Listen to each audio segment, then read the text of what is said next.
Irmão, a Bíblia diz que Jesus, ele declarou dessa maneira: eu sou o pão vivo que desceu dos céus. Irmão, é dele que eu tenho que me alimentar. Ele é o pão vivo que desceu dos céus. Você está compreendendo? Tudo foi feito por meio dele, para ele, e obviamente para a glória de Deus. Onde está escrito isso, pastor?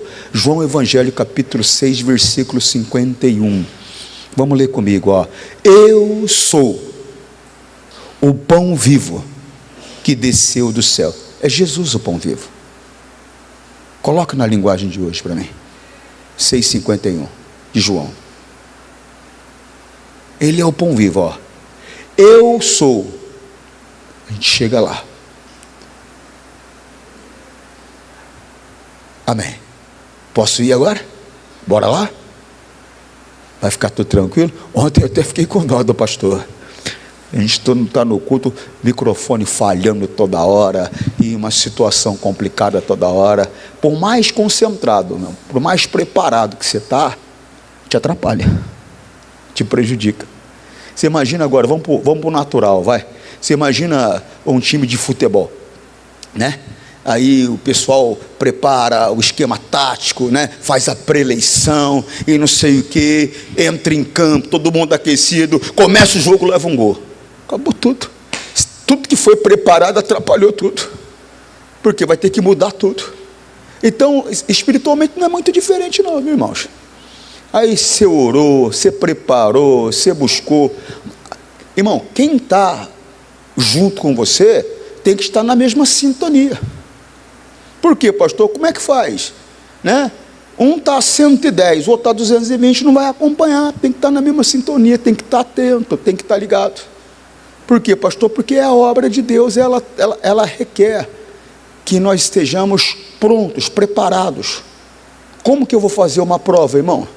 Né? Voltando para o natural. Como que eu vou fazer uma prova se eu não estudei a matéria? Se eu não me preparei para a matéria? Eu lembro quando mudou a lei, né, de trânsito, porque eu me lembro quando eu tirei a carteira, né, tem algum lugar que é carteira, tem lugar que é carta, né, quando eu tirei a carteira de motorista, eu me lembro que o que eu tive que fazer foi o seguinte: eu tirei em 20 dias, só para você ter uma ideia. Por quê? Eu tirei de carro e de moto, né, só para você ter uma ideia, eu fiz 3 aulas que eram obrigatórias, tanto de carro quanto de moto, eram obrigatórias 3 aulas. Eu fiz as 3 aulas, já pedi para marcar o exame escrito. Li o livrinho lá, 3 vezes eu li aquele livrinho e decorei ele. Por 3 vezes eu li o livrinho lá, do Código de Trânsito, decorei ele.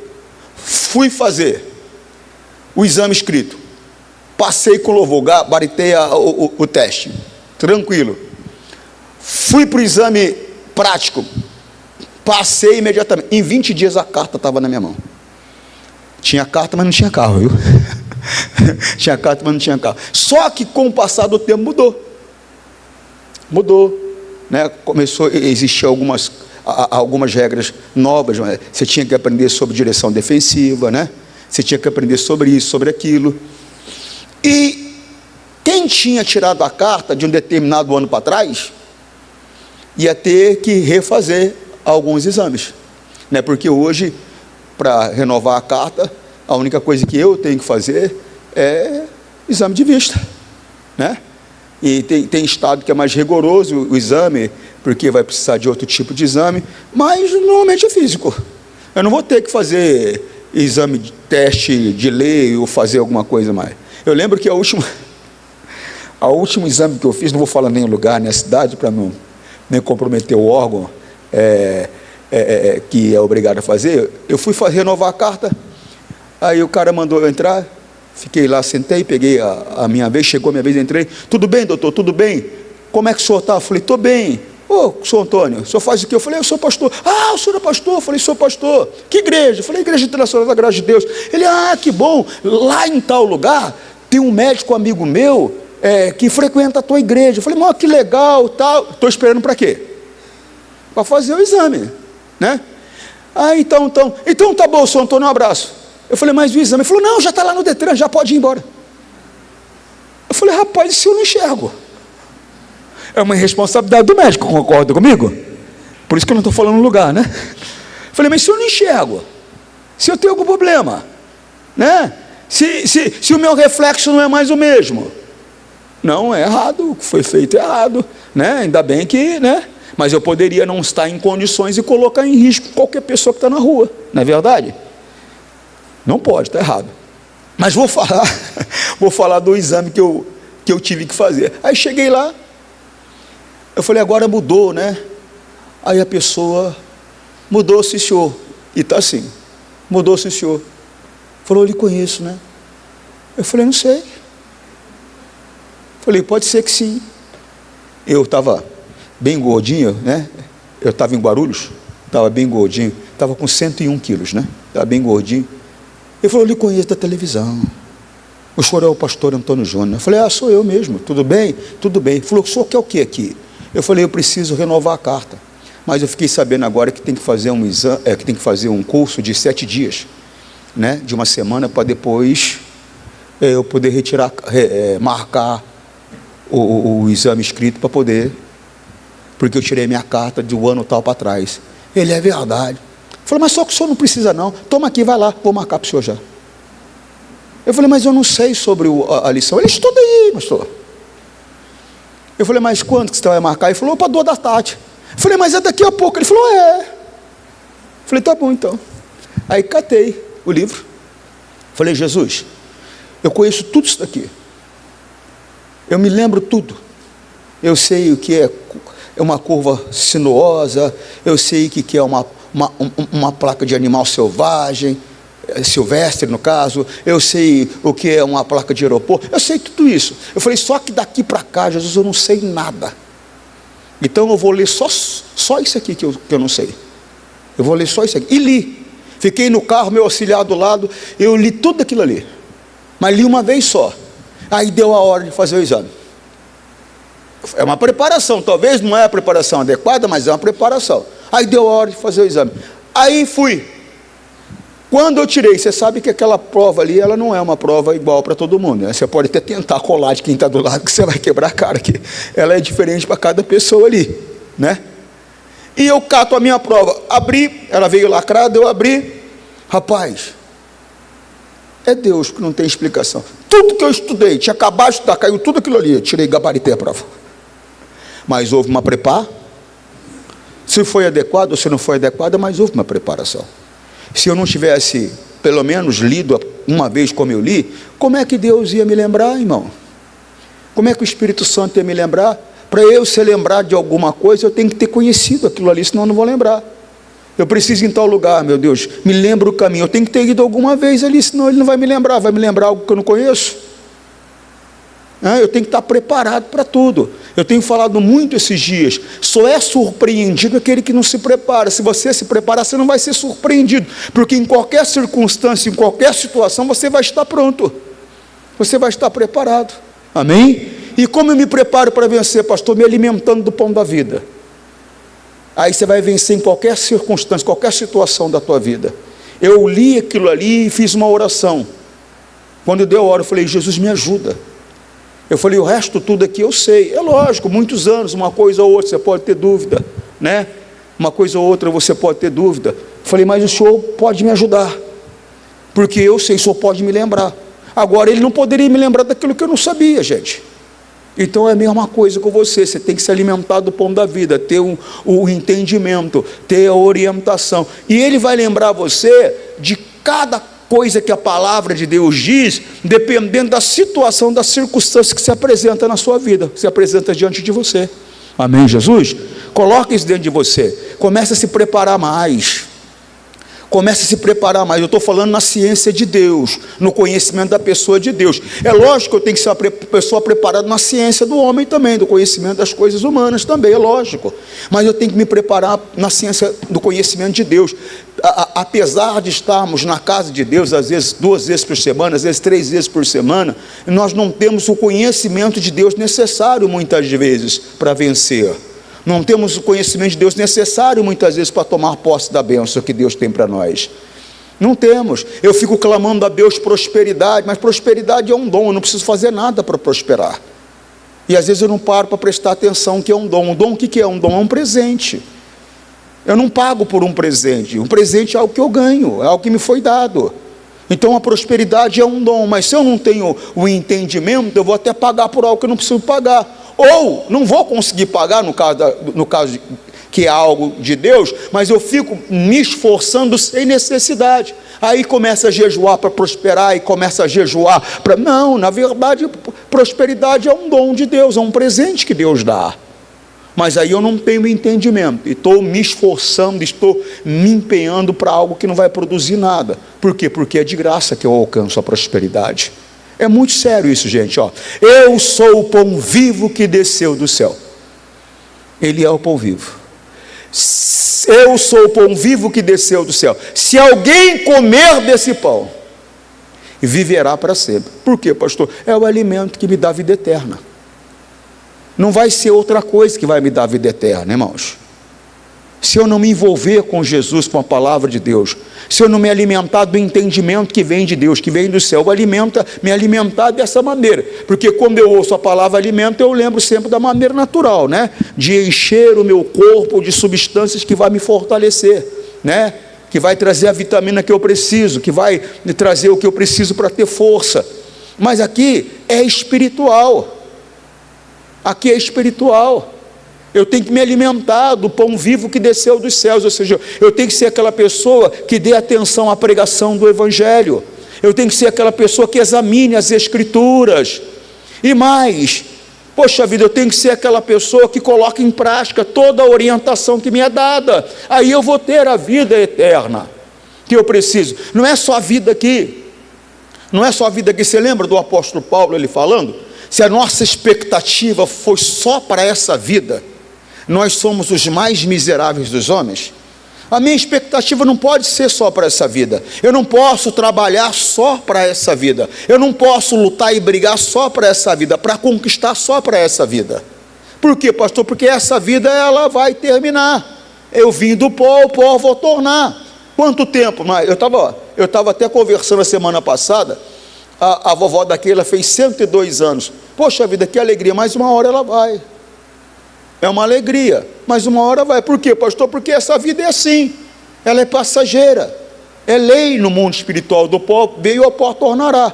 Então eu tenho que trabalhar para essa vida, é lógico, ter dignidade, viver bem, comer bem, prosperar, é a vontade de Deus para cada um de nós. Você acha que Deus quer te ver contando trocado? Você está enganado, jamais. Repito, prosperidade é um presente dele. Eu estava ontem à noite na cidade de Guarulhos, eu fui para resolver uma situação na cidade de Guarulhos, e eu parei e eu vi um rapaz, que ficou no meu coração aquela situação, o rapaz ali no sinal, né, batendo até um tambor lá que ele estava batendo, fazendo barulho, chamando a atenção, precisando de ajuda. Aí ao lado eu olhei uma barraca, aonde ali estava lá um filho dele, a família dele, todo sujo. Rapaz, eu estava pensando comigo, que eu queria chegar em casa, tomar um banho, né, porque foi um dia puxado para mim ontem. Eu saí, eram 8h30 da manhã, cheguei em casa, eram mais ou menos 10 horas da noite, então eu estava um pouco cansado, né? Eu falei, puxa vida, mas eu vou chegar em casa, eu vou tomar um banho. Ele vai dormir numa barraca no chão, na calçada, sem acesso à higiene. Você está entendendo? Sem acesso à higiene, sem acesso a uma alimentação digna, né? Se alguém ali abrir o coração naquele trânsito louco correndo, a vida das pessoas são corridas, se alguém ali abrir o coração, estender a mão para ele, para dar alguma coisa para ele comer, puxa vida. Mas se não estender a mão, porque tem gente que não se importa com a necessidade do outro, e tem gente que está tão acostumada a ver o sofrimento das pessoas, que elas é que elas já se tornaram insensíveis, né? Elas se tornaram insensíveis à dor e à dificuldade dos outros. Eu me lembro que uma ocasião, para você, estou falando de dor e dificuldade das pessoas, eu lembro de uma ocasião, porque a gente às vezes percebe mais a dor quando a coisa acontece com a gente. Eu lembro uma vez, eu morava no interior de São Paulo, uma cidade chamada Piracicaba, e eu me lembro que aquele dia, eu tenho o hábito de deitar cedo, eu tenho o hábito de 10 horas, 10 e meia no máximo, já estar dormindo, a não ser quando é necessário para trabalho, senão eu não fico perdendo tempo na frente da televisão ou nas redes sociais, vou nada, vou cuidar da minha saúde, eu vou cuidar do meu corpo, eu quero viver bastante, né? Então eu sei que uma das coisas que ajuda é dormir no horário bom. O horário bom para dormir é 10 horas. Eu estava vendo um estudo que das 10 à meia-noite são 2 horas, mas equivalem a 4 horas de sono no que diz respeito à recuperação do corpo, né? Então eu falei, puxa vida, né? Eu vou começar a dormir 10 horas. Então o que acontece? Eu lembro que eu tinha de dormir cedo, e eu acordo com a minha esposa gritando, né? Alguém já acordou com a esposa gritando? Nesse caso era negativo, né? Acordei com ela com dor, né?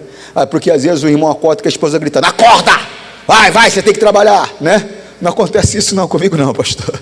Tomara que não, né? Tomara que ela te acorde com carinho, porque trabalhar a gente precisa. E eu acordei com a minha esposa gritando, 11h30 da noite, com dor, acreditava que era rinha, acreditava que era isso, aquilo. Eu fiz a oração, falei para ela, calma. Orei, falei, calma, né? Porque ela estava muito agitada, eu falei, calma, a gente tem que confiar em Deus. Fiz a oração, mas a fé dela e a minha fé não alcançou não. Ela acalmou um pouquinho, daqui a pouco a dor veio mais forte. Eu falei, então vamos para o hospital. Vamos para o hospital, não é errado, é o médico. Pelo contrário, irmão, você tem que cuidar do teu corpo. A tua fé não alcançou, vai ao médico. O médico está do mesmo lado que Deus. Por quê, pastor? Qual o objetivo nosso quando buscamos a Deus? É para que a doença se desapareça. E o médico trabalha para quê? Para a doença desaparecer, está do mesmo lado. Está compreendendo? Aí eu peguei e levei.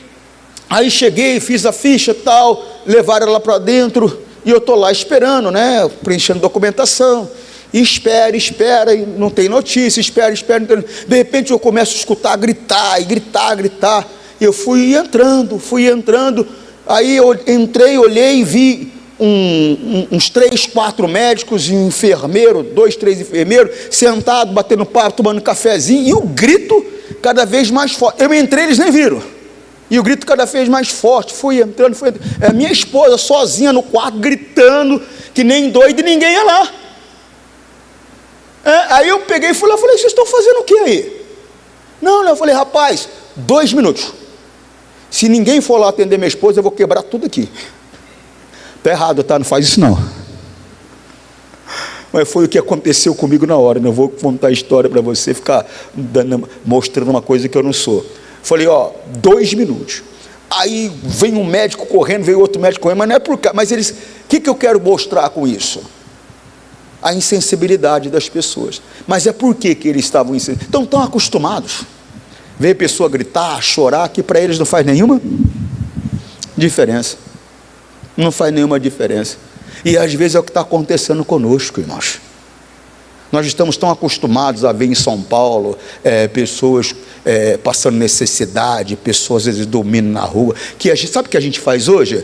A pessoa dormindo na rua, às vezes na marquise do nosso prédio, e passa por cima, não se importa com a dor dos outros. Não se importa com a dor dos outros. E não podemos ser assim, não. Temos que aprender a estender a mão. Às vezes nessa vida corrida tal, se alguém para ali, dá alguma coisa para a pessoa, ele talvez teria uma comida digna, mas estava dormindo numa barraca no chão. Então é lógico, irmão, que eu tenho que lutar para que eu tenha uma vida digna. Mas volta lá, a minha expectativa não pode ser só para esta vida. Por quê, pastor? Porque não sou eu sou miserável, eu sou o mais miserável dos homens. Está onde isso, pastor? Primeira carta aos Coríntios, capítulo 15, versículo 19. Se a nossa esperança em Cristo, É Ele que eu dobro o joelho e falo: Senhor, em nome de Jesus, Pai, me dá a graça de alcançar. Eu tenho um sonho de ter minha casa própria, ter meu apartamento, Deus. Poxa vida, é nele, a minha expectativa é nele. E a correta, corretíssima. Deus, eu tenho um sonho de ter um carro esporte, Senhor, uma moto. Errado, pastor, não, é certo, a minha expectativa é nele. Deus, eu tenho o sonho de ter minha empresa, para mim ter uma vida digna, dar emprego para 2.000 pessoas, 3.000 pessoas. É errado? Não, é uma expectativa correta e é nele. Mas é só isso? É só para essa vida que nós estamos buscando a Cristo?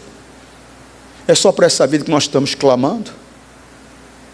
Porque se é só para essa vida que nós temos buscado a Ele, se é só para essa vida que a nossa expectativa nele existe, a Bíblia diz que nós somos os mais miseráveis dos homens. Se a nossa esperança em Cristo só vale para esta vida, nós somos as pessoas mais infelizes deste mundo. Não pode ser. Olha a Nova Almeida atualizada. Olha como a Nova Almeida atualizada fala: se a nossa esperança em Cristo se limita apenas a esta vida, somos as pessoas mais infelizes deste mundo. Irmão, não pode. A minha tem, claro, poxa vida, que Deus tenha misericórdia de mim. Aquela cena que eu vi ontem mexeu com o meu coração. Por quê? Porque eu estava cansado fisicamente, numa expectativa tremenda de chegar no aconchego do meu lar, poder tomar um banho, poder assentar, né, me alimentar, para descansar para o outro dia. Poxa vida, aquele cidadão, ele estava brigando ali, eu vi o rapaz, é tudo muito rápido, mas eu vi o garoto, a criança, montando a barraca, e o pai, que eu acredito o pai, ou alguém mais velho ali, não sei, não parei para perguntar, batendo um tambor no meio do trânsito, ali chamando a atenção, para ver se ele conseguia alguma coisa. Estava nítido que eles passariam a noite ali naquela calçada, e estavam procurando uma maneira de se alimentar antes de descansar naquela calçada.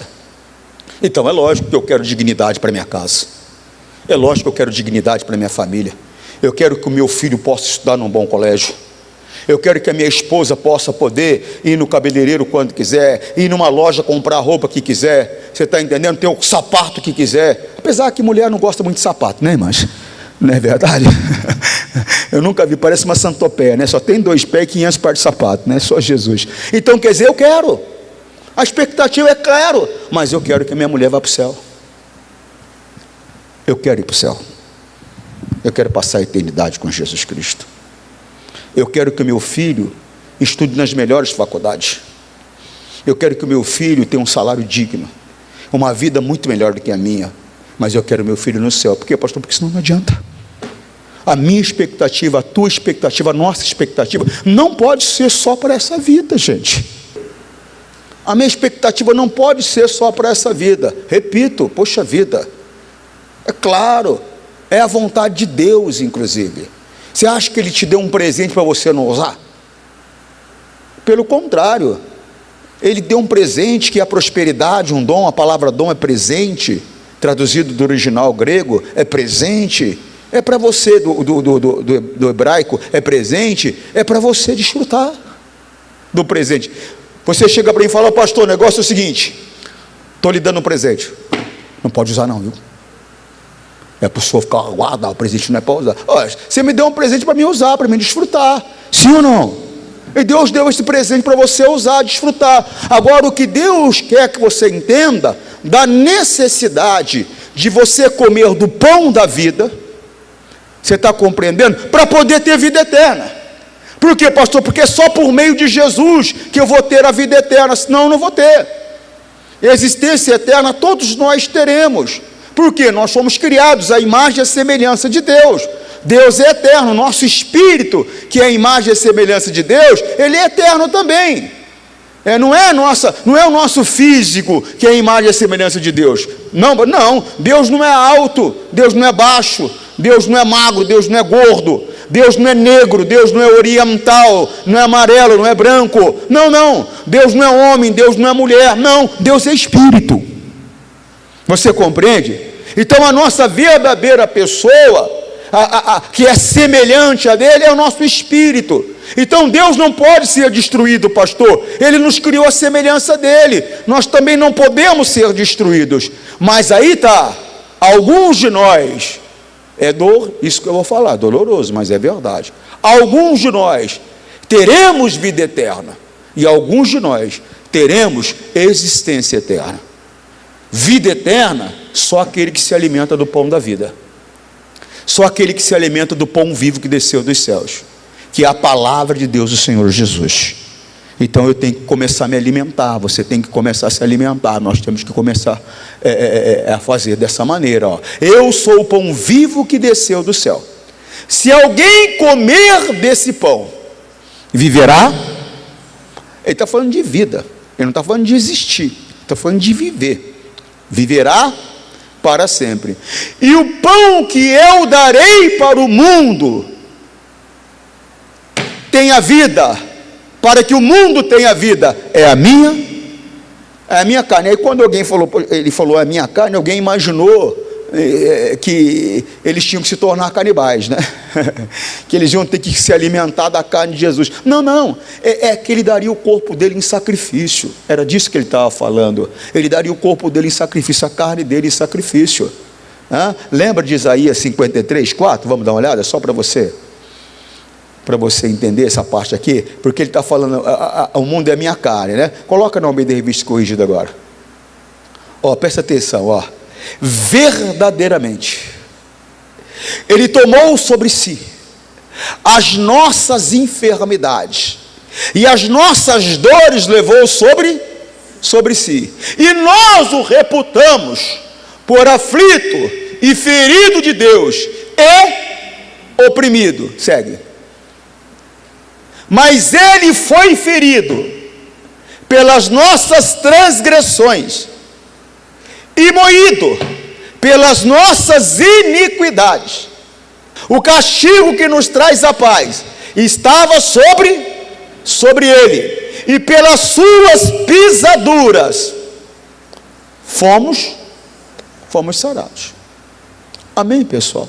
Então, quando ele fala que ele ia dar a carne dele, não era para que eles se tornassem canibais agora e cada um pegasse um pedacinho do corpo de Jesus e se alimentasse. Não, ele ia se oferecer em sacrifício para que nós pudéssemos ter vida eterna. E foi o que ele fez. É por meio de Cristo, presta atenção, é por meio de Cristo que você é salvo. Você não é salvo pelos teus próprios méritos, porque você então se tornou uma pessoa muito dedicada, muito empenhada, então você conquistou o direito à salvação. Não. Efésios 2:8. Porque pela graça, o que é graça? Favor imerecido. Pela graça sois salvos, por meio da fé, por meio da confiança que temos em Jesus, por meio da fé. Isso não vem de vós, é dom é presente, dom de Deus. Amém? Então, eu sou salvo por meio de Cristo, eu sou salvo pelo que Cristo fez, eu sou salvo pelo que Cristo é, eu não sou salvo pelo que eu faço ou pelo que eu sou. A salvação é um dom de Deus. Agora é lógico, né? Eu recebo a salvação, recebo o dom de Deus, eu recebo esse presente, eu tenho que cuidar desse presente, eu tenho que preservar esse presente. E como que eu preservo a salvação que me foi dada, pastor? Porque eu não tenho que conquistar, mas eu tenho que preservar. Como que eu preservo, pastor? Respeitando as orientações da palavra de Deus, seguindo pelo caminho da vida, seguindo pelo caminho da salvação, que é Jesus Cristo, a palavra de Deus. Amém? Então, se examine, perceba, você tem andado segundo a orientação da palavra? Não. A tua expectativa tem sido só para aqui? Você só luta para aqui? Você está preocupado em se especializar só para aqui? Então você faz o curso tal, aprende tal, e faz tal, e curta do corpo, e isso e aquilo outro, só para quê? O que você está fazendo em prol do teu espírito? Eu falo que as pessoas, elas oferecem ao corpo 2 ou 3 ou 4 refeições ao dia, porque o corpo reclama, e ela negligencia o espírito, porque o espírito não reclama. Só que o espírito tem tanta necessidade quanto o corpo tem, e eu diria que o espírito tem mais necessidade do que o corpo tem. E vou falar uma outra coisa para você. A questão que é, por mais que você cuide do teu corpo aqui, não vai ter jeito, você vai envelhecer, do pó veio ele vai tornar. Você está entendendo? E o teu espírito que vai pagar a conta, viu? Por quê, pastor? Porque ele é eterno. Porque ele é eterno. Então você tem que entender que é necessário você lutar e brigar para ter o sucesso aqui. Claro. Vou querer eu dormir na calçada? Vou querer eu brigar por uma refeição? Vou querer eu estar privado de ter um cuidado de higiene com o meu corpo? Vou querer estar privado dessas coisas, de conforto? Obviamente que não. Mas eu também não quero ir para o inferno. Eu também não quero passar a eternidade separado de Deus. Então eu tenho que ter expectativa sim, para essa vida e para a vida eterna, para o mundo vindouro. Você está compreendendo? Sim ou não? Deixa eu te mostrar uma coisa aqui. Atos capítulo 13. Eu vou ler do versículo 13. Na linguagem de hoje eu vou ler bem rápido, porque o texto é muito grande. Tá bom? Eu vou ler do 13 ao 40. Do versículo 13 ao versículo 40. Linguagem de hoje. Está tudo preparado? Posso? Vamos lá. Paulo e os seus companheiros navegaram da cidade de Pafos até Perge, uma cidade da província da Panfilha. Porém João Marcos os deixou e voltou para Jerusalém. João Marcos era alguém que estava lá auxiliando, ajudando Paulo e ajudando a Silas. Compreende sim ou não? Segue. Eles continuaram a viagem, indo de Perge até a cidade de Antioquia, no distrito da Pisídia. No sábado entraram na sinagoga e sentaram-se. Segue. Depois da leitura da lei de Moisés. Por quê, pastor? Porque eles estavam aprendendo ainda sobre a lei de Moisés. Então qual era a necessidade aqui, pastor?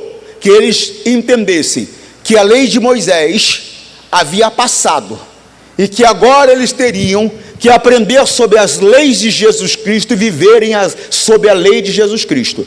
O trabalho de Paulo, o trabalho dos apóstolos, era justamente esse, fazer essa transição. Por quê? Porque o povo todo estava acostumado e aprendeu a lei de Moisés e vivia sobre a lei de Moisés. Então tinha que fazer essa transição aos judeus, para que eles passassem da lei de Moisés para a lei de Jesus Cristo. Os gentios não viviam lei nenhuma, nem a de Moisés, nem lei nenhuma. Então os gentios, eles tinham que aprender sobre a lei de Jesus Cristo e viver a lei de Jesus Cristo. Deu para compreender? Sim ou não? Então, eles estavam numa sinagoga judaica. Então, eles estavam aprendendo sobre o quê? A lei de Moisés. Eles estavam lendo a lei de Moisés. Depois da leitura da lei de Moisés e dos livros dos profetas, os chefes da sinagoga mandaram dizer a eles: irmãos, se vocês têm alguma palavra para animar o povo, podem falar agora. Segue. Então Paulo se levantou e fez um sinal com a mão, pedindo silêncio, e começou a dizer: homens de Israel, e todos vocês não judeus, que temem a Deus, escutem. Ou seja, tanto os judeus, povo de Israel, símbolo do povo de Deus, tantos que não eram judeus, mas estavam ali porque temiam a Deus. Ele falou: escutem. Segue. O Deus do povo de Israel escolheu os nossos antepassados quando moravam na terra do Egito e fez deles um grande povo. Ele os tirou de lá com grande poder. Segue. E no deserto aguentou aquela gente durante 40 anos. Tirou, atravessou pelo deserto, aguentou aquele povo por 40 anos. Segue. Ele destruiu 7 povos na terra de Canaã, e o povo de Israel se tornou dono das terras deles. Segue. Tudo isso levou uns 450 anos. Depois disso, Deus lhes deu juízes até o tempo de Samuel. Segue. Quando o povo pediu um rei, ele lhe deu Saul, filho de Quis, da tribo de Benjamim, para ser rei deles durante 40 anos. Segue. Depois que tirou Saul, Deus pôs Davi como rei e disse isso a respeito dele: encontrei Davi, filho de Jessé, o tipo de pessoa que eu quero e que vai fazer tudo que eu desejo. É esse tipo de pessoa que Deus quer que eu seja, que você seja. Que tipo, pastor? Que faz tudo o que ele quer. Por que ele fala de Davi? Encontrei um homem segundo o meu coração. Ou seja, encontrei alguém que vai fazer tudo o que eu quero. Saul não fazia o que ele queria. Saul não se submetia às instruções dele. Quando ele encontrou Davi, falou: esse sim, esse aí é dos meus, esse daí vai fazer tudo que eu quero. É esse tipo de gente que Deus espera que eu seja. É esse tipo de gente que Deus espera que você seja. Ele não quer que você seja uma pessoa que faça segundo a tua vontade, segundo a tua carne. Ele quer que você seja uma pessoa que faça segundo a orientação dele, que faça segundo a vontade dele. Mas é tudo, não é uma coisa ou outra. Davi não fazia uma coisa ou outra que Deus queria. Davi fazia tudo o que Deus queria. Obviamente ele cometeu um erro na vida, mas ele era um tipo de gente que fazia o que Deus desejava que fosse feito. Amém? Depois que tirou Saul, Deus pôs Davi como rei e disse isso a respeito dele: encontrei em Davi, filho de Jessé, o tipo de pessoa que eu quero e que vai fazer tudo o que eu desejo. Segue.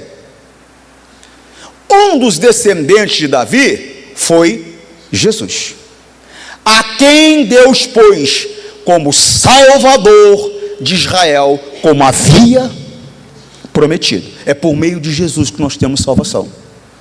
Eu não tenho nada contra a religião de ninguém e não quero tocar em religião de ninguém, mas nenhum tipo de religião pode me salvar. Nenhum tipo. Por mais que, vamos dizer assim, a doutrina dessa religião exija um empenho, um esforço, uma dedicação da pessoa, que aparentemente a pessoa se torna muito reta, não salva. Não salva. Irmão, falando de retidão, os fariseus, era chamado de um partido dos fariseus, não tinha quem era mais rígido. De todos os povos da época, não tinha quem era mais rígido e mais dedicado à lei de Moisés do que eles. Mas não alcançaram salvação. Por quê, pastor? Porque pela lei de Moisés não há salvação. Não se encontra salvação pela lei de Moisés. Se encontra salvação só por Jesus Cristo, Senhor. Um dos descendentes de Davi foi Jesus, a quem Deus pôs como Salvador de Israel, como havia prometido. Segue. Antes da vinda de Jesus, João Batista anunciou a sua mensagem a todos os povos de Israel, dizendo que eles deveriam se arrepender e ser batizados. Irmão, quem não se batizou tem que se batizar. Amém? É símbolo de sepultamento do velho homem. Tem que haver o batismo nas águas. Segue. O batismo de João era o batismo do arrependimento, né? Pastor. O batismo em nome de Jesus é o batismo da salvação. Amém? Mas quando Jesus estava terminando sua missão, disse ao povo: quem é que vocês pensam que eu sou? Eu não sou aquele, antes que João Batista terminasse a sua missão, eu não sou aquele que vocês estão esperando, mas escutem, ele vem depois de mim, porém eu não mereço a honra de tirar as sandálias dos pés dele. Porque João Batista vinha falando: arrependei-vos, porque vos é chegado o reino dos céus, né? Então ele mandava as pessoas se batizar, né, como símbolo de arrependimento, era o batismo de arrependimento. Mas ele explicou: eu não sou quem vocês esperam, ou seja, não é por mim que vocês serão salvos. A pessoa por quem vocês serão salvos vem depois de mim. Inclusive não sou digno sequer de arrancar as sandálias do pé dele. Segue. Paulo continuou: meus irmãos descendentes de Abraão, e também vocês, não judeus, que temem a Deus. Por quê, pastor? Tinha uma mescla ali, de gentios e de judeus ali naquela sinagoga. Escutem, essa mensagem de salvação foi mandada para todos nós. Segue. De fato, os moradores de Jerusalém e os seus líderes não entenderam que Jesus é o Salvador, e também não compreenderam as palavras dos livros dos profetas, que são lidas todos os sábados. Mesmo assim, ao condenarem Jesus, eles estavam cumprindo essas profecias. Segue. Era necessário que Jesus fosse condenado. Era, pastor? Era necessário. Era necessário que Jesus fosse à cruz. Era necessário. Ele tinha que passar pela cruz. Por quê, pastor? Porque foi ali que ele cumpriu todos os protocolos necessários para que nós pudéssemos ser reconciliados com Deus. O sangue dele foi o preço para nos comprar de volta. Mas sem a cruz a reconciliação não existiria. Sem a cruz, Jesus não poderia ter nos levado a ter amizade com Deus novamente. Você compreende, sim ou não? Então era necessário que ele fosse condenado. Embora não encontrasse nenhuma razão para condená-lo à morte, pediram a Pilatos que mandassem matá-lo. Segue. Depois de fazerem tudo o que as Escrituras sagradas falavam a respeito dele, eles o tiraram da cruz e o puseram num túmulo. Quer dizer, tudo que foi feito segundo a palavra de Deus, para que Jesus passasse pela cruz. Lembra que Jesus, quando ele estava crucificado, chegou um momento que ele falou: está consumado, e rendeu o Espírito. Está cumprido. E aí tinha que tirar da cruz e colocar no túmulo. Tiraram ele da cruz e colocaram ele no túmulo. Segue. Mas Deus o ressuscitou. Segue. E durante muitos dias ele apareceu às pessoas que o tinham acompanhado da Galiléia até Jerusalém. Agora essas pessoas são testemunhas que falam a respeito de Jesus ao povo de Israel. Segue. E nós estamos aqui para trazer o evangelho a vocês. O que significa a palavra de evangelho? Boa notícia. Então ele estava falando: nós estamos aqui para trazer essa boa notícia a vocês. Qual é a boa notícia, pastor? Que você não precisa do inferno mais. A boa notícia é que a morte não tem mais direito, poder sobre você. A boa notícia é que você foi transportado do reino das trevas para o reino da luz, para o reino de Jesus. A boa notícia é que Jesus pagou por você, ele comprou você. A boa notícia é que ele tomou o teu lugar, tomou as tuas dores, tomou as tuas enfermidades. Você está compreendendo? O castigo que um ser humano tinha que sofrer para ter paz com Deus, ele sofreu esse castigo. Agora, por meio de Cristo, nós temos paz com Deus. Você compreende? Essa é a boa notícia. Você não precisa de ir para o inferno, mas a única maneira de você receber salvação eterna é por meio de Jesus Cristo, a palavra de Deus. Não tem outro jeito. É o pão da vida que você tem que se alimentar dele. Amém? Nós estamos aqui para trazer o evangelho a vocês. Segue.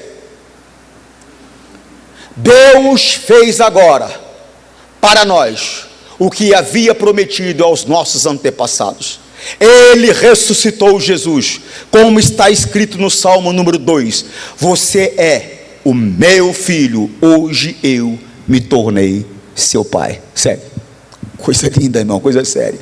E foi isto que Deus disse a respeito da ressurreição de Jesus, afirmando que ele nunca seria destruído pela morte. Eu vou dar a você a bênção sagradas e certas que prometia Davi. Segue.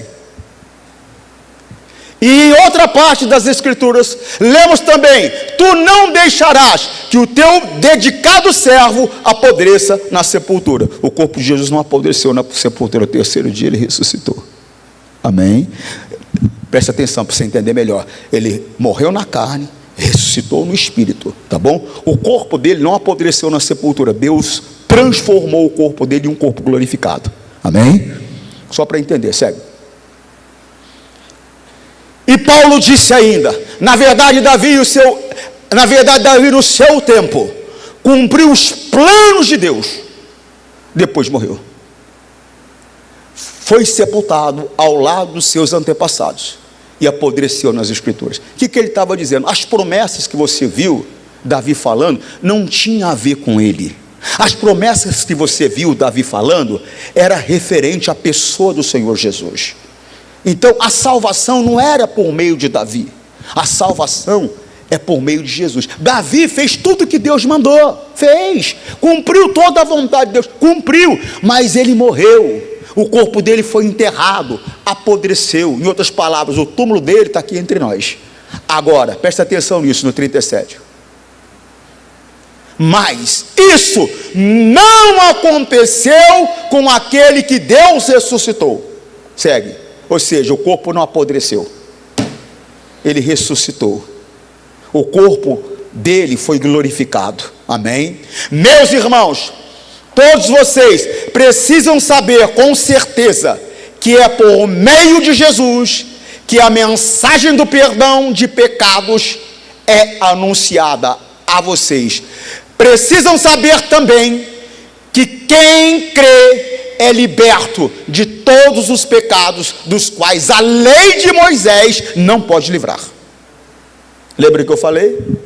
Que eles estavam ali para fazer essa transição, para que os judeus saíssem debaixo do jugo da lei de Moisés e passassem a estar debaixo da lei de Jesus Cristo. A lei de Moisés não poderia trazer salvação. A lei de Moisés mostrava o pecado, o certo e o errado. E por mostrar o certo e errado, que era bom mostrar o certo e errado, o pecado então passou a surgir. E por causa do pecado a morte entrou. Você compreende, não? Por causa do pecado a morte entrou. Apesar de saber a diferença entre o certo e o errado, a lei de Moisés não salvava ninguém. Por meio de Jesus Cristo, todo pecado, toda acusação que a lei de Moisés trazia, por meio de Jesus Cristo, deixou de existir. Já não tem mais poder sobre nós.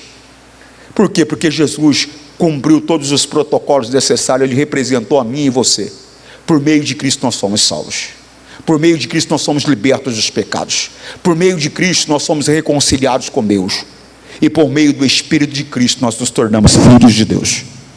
Porque o primeiro filho, o unigênito, é o Senhor Jesus. Ele deixou de ser unigênito e se tornou primogênito no momento que o Espírito Santo entrou em mim e em você, porque nós nos tornamos mais um filho de Deus. Por meio de adoção, sim, mas nos tornamos filhos de Deus. Nos tornamos co-herdeiros de Cristo. Nos tornamos irmãos de Jesus. É coisa muito séria. Passei a ter os mesmos direitos que Jesus. E os mesmos deveres de filho. Amém? Está compreendendo? Sim ou não? Vou ter que parar o estudo por aqui. Olha a hora que é já.